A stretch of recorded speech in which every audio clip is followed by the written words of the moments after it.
राज्य में नहीं बन्या स्थिति मात्र गत 2 दिन हेब सुवर्णरेखा उपरमुंडे वर्षा जारी रही जहां सुवर्णरेखार बन्या संभावना सृष्टि करिछि। उपरमुंडे वर्षा पई आज संध्या सुधा राजघाट में विपद संकेत टपिजिव जलस्तर। सुवर्णरेखा उपरमुंडे वर्षा होइथिबारु बन्या संभावना थिबा कहिसंती जलसंपद विभाग सर्वोच्च जंत्री। सेपटे हीराकुद में 16टी गेट्रे पानी छड़ा जाउछि। जलधारण को देखि गेट खोलिबा कि बंद हेब निष्पत्ति नियाजिब। वर्तमान महानदी उपरमुंडे वर्षा नाही। ब्राह्मणीर 2टी गेट्रे जल निष्कासन चली। पुरी कणासरे बन्या नहीं। मुंडली रे पानी दयानदी को जाउछि जहाँ पई किछि तलिया अंचल रे पानी पशिछि हेले ताहा बन्या नुहे बोली सर्वोच्च जंत्री कहिसंती। मुंडलीरू बन्या पानी दयानदी रे मिसिले जल प्रदूषण कमिब।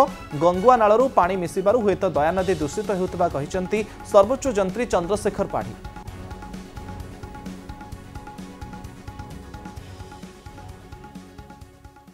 सबु राज्यर सबु जगार वर्तमान परिस्थिति स्वाभाविक अच्छी कौन सी जगार बन्या नहीं।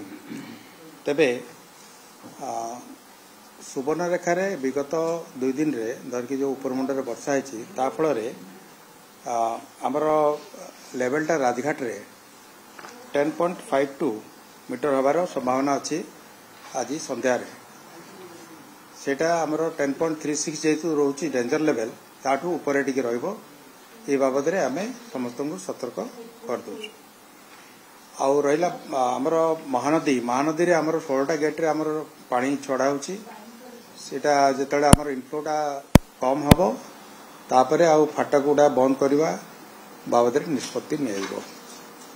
ब्राह्मणी रे जो आमर रेंगाली रिजर्वर अछि सेटू 2टा गेट रे आमर जल निष्कासन जारी रहिछि। वर्तमान आम जब गेज गुड़ा देखा ओडिशा सारा सबू जगार डेंजर लेवल तले ही सब जलस्तर रही तेणु कौन असुविधा नहीं।